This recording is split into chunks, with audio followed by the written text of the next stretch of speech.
Bonjour les athlètes Région Sud. Voilà, on va s'attarder un petit peu, un tout petit moment. Nous venons de finir les classements des challenges et je pense qu'il faut s'arrêter quelques minutes sur les challenges de la Ligue Région Sud. À savoir, c'est le challenge route, challenge nature et le challenge marche nordique. Là, nous sommes au mois de juin. Il y a pas mal d'épreuves qui ont été effectuées. Globalement, hein, sur la route, on a 16 épreuves qui ont été effectuées. Alors là, une 17e avec effectivement le 10 km de l'Estérel, qui n'est pas encore comptabilisé dans les résultats. Mais après 16 épreuves, on a 17 639 athlètes qui se sont engagés sur les challenges, ce qui est assez considérable. Et sur le challenge nature, on a 12 épreuves avec 2745 athlètes qui se sont engagés. Donc là, je voudrais vous faire un petit tuto pour vous montrer à quel endroit vous allez pouvoir chercher les classements, consulter les classements, voir dans quelle position vous êtes et faire un petit check sur comment sont gérés ces challenges et comment on y trouve les règlements et un petit peu l'état d'esprit de ces challenges-là.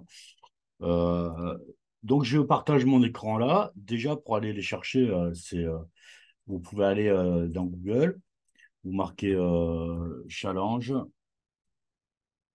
avec S, running, région sud, tout simplement. Voilà, et là, vous arrivez sur la page provence-at.fr. C'est le site événementiel de la Ligue qui est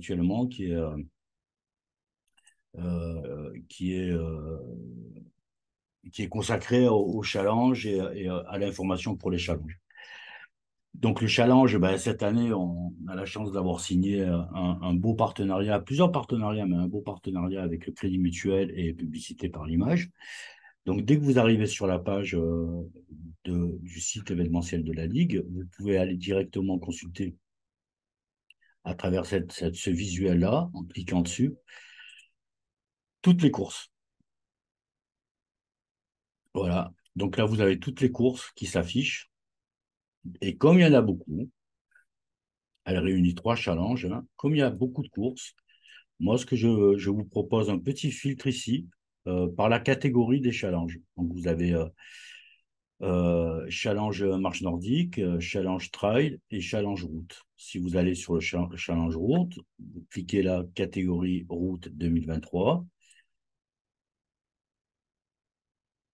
Voilà, et vous avez toutes les courses du challenge. Alors, à savoir, hein, la petite particularité de notre challenge sur notre région, c'est que toutes les courses du challenge route sont labellisées parce que il faut absolument qu'elles aient une distance officialisée, mesurée officiellement, ce qui nous permet, nous, de vous classer en fonction des cotations FFA.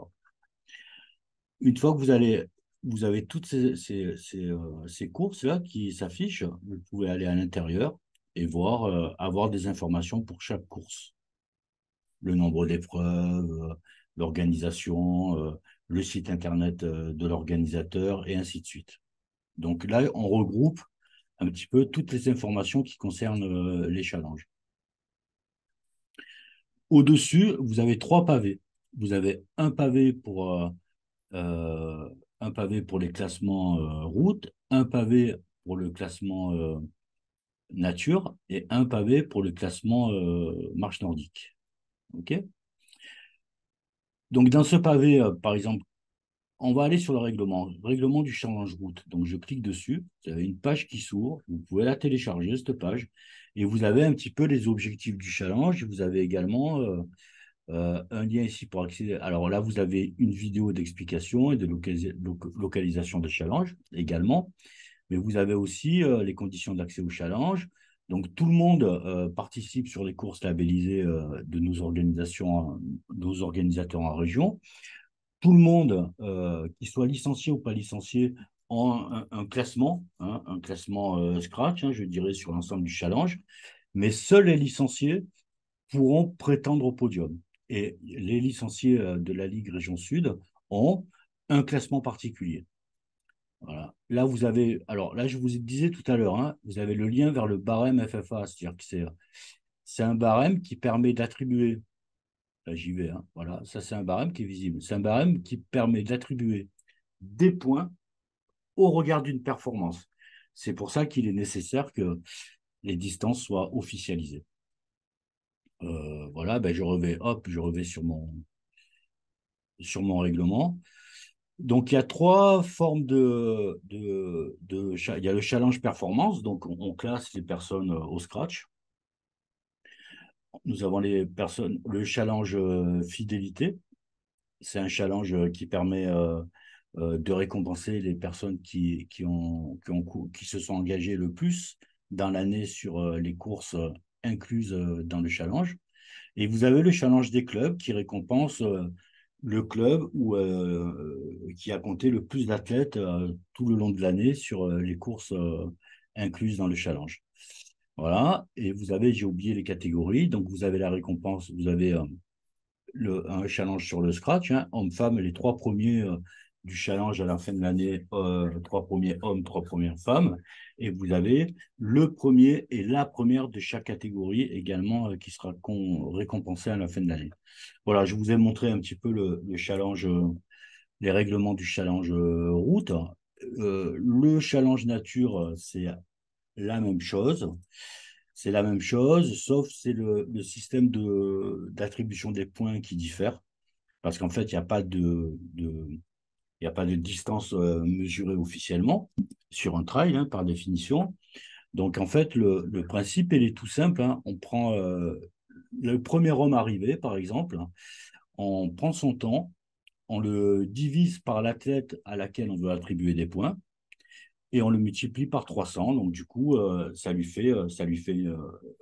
permet d'attribuer des points. Et donc, chaque personne qui court sur une course nature va se voir attribuer des points euh, au regard de la première performance homme ou au regard de la première performance femme.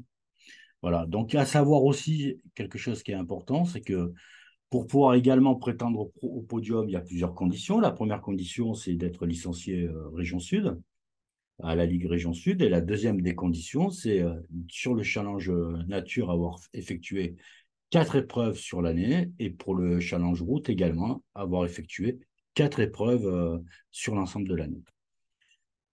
Voilà, globalement, si vous avez, moi, ce que je vous invite, alors, les classements, par exemple, il y a 20 000 personnes sur, 17 000 personnes sur la route. Donc, j'ai pas fait les engagements par rapport au classement ni à la performance. Je vous propose un premier classement, ce que j'appelle ABC, par ordre alphabétique, donc de toutes les courses. Et là, dans ce classement-là, au regard de votre nom, c'est classé par ordre alphabétique, vous allez pouvoir voir les courses que vous avez effectuées, le nombre de courses, les courses que vous avez effectuées, et également le nombre de points qui vous a été attribué. Alors, chaque course, chaque épreuve, je dirais, hein, correspond à un numéro. Donc, par exemple, si je prends Farid, il a fait la première course, la prom classique, il a eu 47 points. Il a fait la troisième course, donc c'est le 5 km de Salon, il a eu 56 points. Et il a fait la cinquième course, c'est les 10 km de Cannes, il a eu 47 points. Donc, au bout du compte, il a 150 points. Donc, les quatre meilleures courses, il n'en a fait que trois, hein. Les quatre meilleures courses additionnées, c'est 150 points. Le point total, 150 points. Et le nombre de courses, c'est 3. Voilà un petit peu pour l'exemple, hein, de ce classement-là. Et vous avez, alors là, c'est possible pour le classement, la route, parce qu'il y a pas mal de personnes qui ont fait quatre, qui ont été engagées sur 4 épreuves, donc qui peuvent déjà prétendre au podium, mais ça va vraiment bouger au deuxième semestre. Donc là, vous avez le scratch provisoire, donc, hein, pour le challenge route. Donc vous avez les trois féminines et les trois masculins. Et pareil, vous avez, alors ça c'est podium provisoire, hein. Et là, vous avez également sur, hop, je ne vais pas me tromper de fenêtre, pareil pour le classement fidélité. On a déjà un premier état la première, c'est Anne Deloire qui a fait 4 courses, 5 courses, pardon, donc qui est forcément en tête en faisant 5 courses, elle est forcément en tête de tous les autres, puisque c'est celle qui en a fait le plus. Voilà globalement hein, comment ça se passe pour la gestion des challenges. Je vais faire cette vidéo assez courte. Moi, ce que je vous invite, c'est soit cette vidéo-là, elle va être sur la chaîne YouTube de la Ligue, hein. Donc, vous pouvez y mettre des commentaires en dessous. Vous pouvez nous écrire si vous avez des questions ou si vous décelez des coquilles dans les classements. Et je sais qu'il y en a souvent des coquilles dans les classements, n'hésitez pas à nous dire, on les corrige lorsque on fait les classements d'après. Donc voilà, n'ayez pas peur d'interagir, hein, on est assez réactif là-dessus. Donc je vous souhaite un bon engagement et puis je vous souhaite de bonnes courses toute l'année et de voyager parce qu'en fait on a les challenges de ligue, ça concerne toute la région, donc ça va de Menton à Avignon en passant par Arles et Briançon. Donc vraiment, il y a de quoi voyager, il y en a pour tous les goûts, il y en a pour tous les niveaux. Donc profitez-en bien et à très vite. Merci, au revoir.